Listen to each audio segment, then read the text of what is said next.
Natasha Tracy for Breaking Bipolar at HealthyPlace.com. Today's article is about change, specifically positive changes.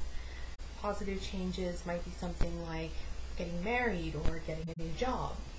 And I think that it's important to remember that even with positive changes, there can be a lot of stress, and with that stress, there can be a reduction in mental health or an increase in mental illness. So for me, this has actually happened twice that are particularly memorable. The first time was when I was 24 and I had gotten a job at a new software company.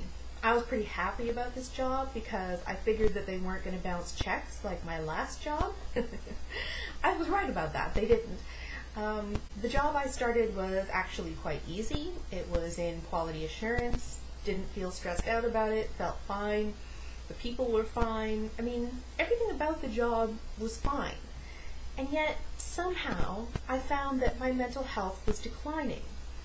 I didn't feel stressed. I didn't feel upset about anything, but somehow I got more and more depressed the longer that time went on.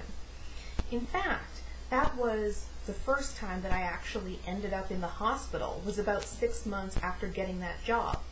So even though I didn't actually feel stressed, my body reacted in a stressed-like manner and decreased my mental illness, hurt my mental illness. And this could have been a coincidence, except for the fact that it happened again the next time I got a new job. So I got another new job at another new software company, big fancy job, big fancy company. And this was a positive move for me, but a very stressful one. One where I had to change countries and cities, and I didn't know anyone, and the job was very stressful, and my coworkers were a little nutty, and it was very, very difficult. So I knew that I was going to be stressed, and I actually anticipated the fact that it was going to make my bipolar disorder worse. Unfortunately for me, anticipating it didn't actually solve the problem. I tried to take steps to ensure that I would continue to be relatively well.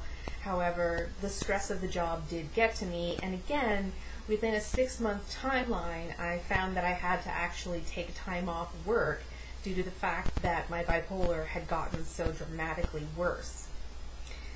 So what I've learned is that life events, be they positive or negative, even if I don't necessarily feel the stress of them, can really cause an impact in my mental illness.